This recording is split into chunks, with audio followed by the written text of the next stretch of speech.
Hello everyone and welcome back to my YouTube channel. आज का ये वीडियो सारे केमिस्ट्री स्टूडेंट के लिए बहुत इंपॉर्टेंट रहने वाला है। और अगर आप लोगों ने सॉलिड स्टेट पार्ट 1 का वीडियो नहीं देखा है तो आप नीचे मेरे यूट्यूब चैनल में देख सकते हैं, सॉलिड स्टेट करके जो वीडियो मैंने डाली है। और इसमें मैं आपको नोट्स के साथ इंपॉर्टेंट टॉपिक्स और न्यूमेरिकल्स वगैरह बता दूंगा। और अगर आप चैनल पर नए हैं तो इसको सब्सक्राइब कर दीजिएगा, और अगर वीडियो पसंद आए तो लाइक कर दीजिएगा और अपने दोस्तों के साथ शेयर कर दीजिएगा। तो आज का जो हमारा टॉपिक है वॉइड्स, इसको आप समझने की कोशिश करिएगा।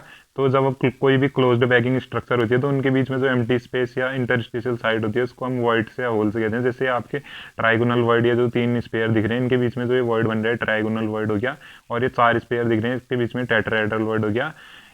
वॉइड, इसकी आप डेफिनेशन भी देख सकते हैं, void between 4 touching spheres, it is void between 3 spheres in direct contact. और ऊपर से एक चौथा स्पेयर और 3 स्पेयर नीचे से आपके सर्किल इसमें। अब देख लीजिए आप octahedral void, void between 6 touching spheres. तो ये जो 6 स्पेयर बन रहे हैं, 1 2 3 4 5 6, 3 ऊपर है 3 नीचे हैं, तो ये 6 स्पेयर, एक वॉइड ऐसे करके ऊपर की तरफ, एक वॉइड नीचे की तरफ। तो ये आपका डबल ट्राइंगुलर वॉइड इस टाइप। आप स्क्रीनशॉट लेके इससे भी वॉइड को देख सकते हैं। इस बुक में ऐसे करके दिखा रखे हैं ट्राइगोनल वॉइड, और ये टेट्राहेड्रल वॉइड और ये ऑक्टाहेड्रल वॉइड। ये जो मैंने आपको बता दिया, सबसे छोटा सा है ट्राइगोनल का, फिर टेट्राहेड्रल, फिर ऑक्टाहेड्रल, ऐसे करके बढ़ते रहते हैं इनको। तो सॉलिड स्टेट से आपका एक बहुत इंपॉर्टेंट टॉपिक है रेडियस रेशियो करके, इस पे आपके न्यूमेरिकल भी होते हैं। तो आयनिक सॉलिड में आपका ratio of radius of cation to radius of anion is known as radius ratio. आप जब कैटायन के रेडियस को रेडियस ऑफ एनायन से डिवाइड करेंगे तो रेडियस रेशियो आपका आएगा। तो आपका टेट्राहेड्रल वॉइड में आप रेडियस रेशियो देख सकते हैं 0.225 होते हैं। तो आप इसको आर पॉजिटिव, ये कैटायन का रेडियस, इसको आप इक्वल टू करके 0.225 आर नेगेटिव ऐसे भी दिखाते हैं। और ऑक्टाहेड्रल वॉइड में आपका R positive equal to 0.414 R negative ऐसे करके। तो रेडियस रेशियो को इस टेबल से समझने की कोशिश करिएगा, इसको स्क्रीनशॉट ले लीजिएगा। अगर इससे कम आएगा तो लीनियर होगा, इन दोनों के बीच में आएगा तो प्लेनर ट्रायंगुलर। 0.225 से 0.414 तो टेट्राहेड्रल आपका आएगा, और अगर 0.414 और इसके बीच में आएगा तो ऑक्टाहेड्रल हो जाएगा आपका रेडियस रेशियो, और इसके बीच में आएगा तो बीसीसी आपका रेडियस रेशियो। तो एक न्यूमेरिकल से समझने की कोशिश करिएगा। रेडियस आपका Na पॉजिटिव का 95 पिकोमीटर है और Cl नेगेटिव का आपका 181 पिकोमीटर है। तो इसका कोऑर्डिनेशन नंबर हमको बताने हैं कि 6 हो गया 4 हो गया इसका रेडियस। तो रेडियस आपको दे रखे 95 पिकोमीटर Na पॉजिटिव और Cl नेगेटिव का है। Radius ratio R positive upon R negative, तो इसको डिवाइड करेंगे, आपका आ रहा है 0.524। तो 0.524 आपका 0.414 और 0.732 के बीच में आएगा, तो ये आपका ऑक्टाहेड्रल वॉइड के अंदर आ जाएगा ये क्वेश्चन आपका।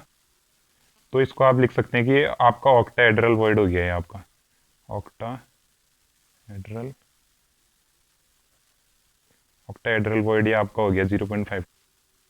ऐसा ही आप एक और एग्जांपल इसमें देखने की कोशिश करिएगा। B R negative ion forms a closed packed structure. तो ये आपका बी आर नेगेटिव आयन का 195 पिकोमीटर है। तो कैलकुलेट द, आपको ये इसका, तो आपको ये, अब आप देखिए इस क्वेश्चन से समझने की कोशिश करिए। जैसे आपका ए पॉजिटिव और बी नेगेटिव आपको दे रखे हैं रेडियाई इनके 88 and 200 picometre respectively in the closed packed crystal A B. तो इसका आपको कोऑर्डिनेशन नंबर बताने कौन सा वॉइड होगा करके। ए पॉजिटिव आपका 88 पिकोमीटर, बी नेगेटिव आपका 200 पिकोमीटर। तो रेडियस रेशियो आपको निकालना है, तो ये आपका 0.440, तो ये ऑक्टाहेड्रल के बीच में आएगा क्योंकि आपका कोऑर्डिनेशन नंबर इसका 6। ये देखिए आपका ऑक्टाहेड्रल वॉइड 0.414 और 0.732 के बीच में। तो आपका ये बहुत इंपॉर्टेंट टॉपिक बनता है आपका relation between density and edge length of unit cell. तो डेंसिटी ऑफ यूनिट सेल आप बताएंगे mass of unit cell upon volume of unit cell से दिखाते हैं। तो मास ऑफ यूनिट सेल आपको पता होना चाहिए कि rank of unit cell multiply by mass of each particle होता है, तो Z इंटू एम। और ये Z आपकी रैंक ऑफ यूनिट सेल है, M आपका मास ऑफ ईच पार्टिकल है, और मास ऑफ ईच पार्टिकल आपका होता है molar mass upon Avogadro number. तो इसको आप मोलर मास को कैपिटल M और एवोगैड्रो नंबर को Na से दिखाते हैं। तो आपका ये Na एवोगैड्रो नंबर ये आपको दिखा रखा है। वॉल्यूम ऑफ क्यूब आपको पता है A क्यूब होता है, A आपकी एज लेंथ होगी क्यूब की। तो डेंसिटी ऑफ यूनिट सेल का फॉर्मूला आएगा आपका, ये बहुत इंपॉर्टेंट फॉर्मूला है, इससे न्यूमेरिकल बनेंगे। Density of unit cell equal to capital M into Z upon Na into A cube. Na आपका, ये आपका एवोगैड्रो नंबर है, और M आपका मोलर मास। तो जैसे आप डेंसिटी ऑफ यूनिट सेल यहाँ से समझने की कोशिश कर सकते हैं। एज लेंथ आपको पता है A है, यहाँ पर कोई एज लेंथ है। डेंसिटी आपको बताई दिया mass of unit cell upon volume of unit cell. Volume of unit cell आपको पता है A क्यूब होते हैं। तो मास ऑफ यूनिट सेल आपका number of atom in unit cell into mass of each atom, और मास ऑफ ईच एटम आपका M है, नंबर ऑफ यूनिट सेल आपके Z है, रैंक आपका है। M equal to capital M molar mass upon Avogadro number. तो इसको put करेंगे तो D equal to Z into M upon A cube into N. फिर Na की वैल्यू आपकी होती है एवोगैड्रो नंबर 6.022 इंटू 10⁻23। आप इसको देख सकते हैं, सिंपल क्यूबिक के लिए Z आपका 1 होता है, बॉडी सेंटर के लिए Z आपका 2 होता है, फेस सेंटर के लिए Z आपका 4 होता है और एंड सेंटर के लिए Z आपका 2 होता है। इसको आप रैंक भी कहते हैं, रैंक ऑफ क्यूब्स।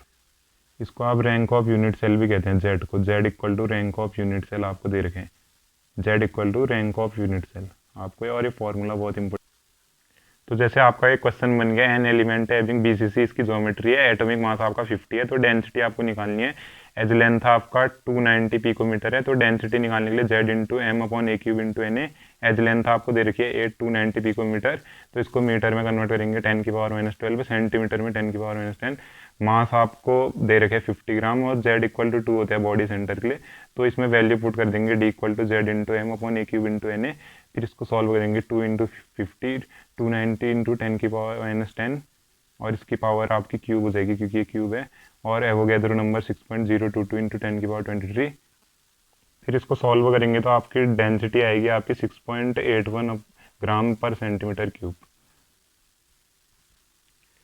और एक और न्यूमेरिकल है आपका ये आपको आप स्क्रीनशॉट लेके इस न्यूमेरिकल को बनाने की कोशिश करिएगा। यहाँ पर को सॉल्व कर रखे हैं, आपको एज लेंथ दे रखी है इतनी है करके पिकोमीटर, इसको सेंटीमीटर में कन्वर्ट करेंगे।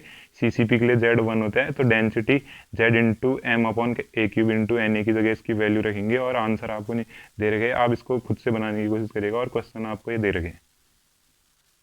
तो क्वेश्चन को, ये एनसीईआरटी का एक क्वेश्चन है, आपको कभी घुमा के भी दे सकते हैं। तो नायोबियम क्रिस्टलाइजेस इन BCC स्ट्रक्चर, BCC स्ट्रक्चर हो गया उसका, और डेंसिटी आपको दे रखी है, डेंसिटी दी है। कैलकुलेट द एटॉमिक रेडियस, आपको रेडियस निकालना है नायोबियम का। एटॉमिक मास आपको दे रखे हैं 93 U और डेंसिटी आपको दे रखी है। तो बॉडी सेंटर के लिए आपको रेडियस का पता होना चाहिए, ऐसा होता है रेडियस और एज लेंथ का relation, R equal to √3/4 multiply by A। Number of atoms per unit cell 2 होते हैं BCC के लिए। तो आपका एटॉमिक मास आपको दे रखे 93 ग्राम पर मोल, तो डेंसिटी की जगह आप इसको रखेंगे, और डेंसिटी आपको दे रखी है 8.55 और ए क्यूब आपको नहीं दिया, तो ए क्यूब आप इधर इसको इधर लाएंगे, डेंसिटी को नीचे ले जाएंगे, फिर इसको सॉल्व करेंगे तो 2 × 2 ये आपको दे रखे हैं 93 वैल्यू दे रखी है। Avogadro number 6.022 into 10⁻23। ए क्यूब की आप यहाँ से वैल्यू, तो ए क्यूब निकालना है अब आपको। यहाँ से ए क्यूब की वैल्यू इतनी आ गई, अब आपको एज लेंथ निकालना है, तो ए क्यूब हो गया, ए निकालना है, तो इसको ये क्यूब रूट उधर जाएगा, 1/3 हो जाएगा।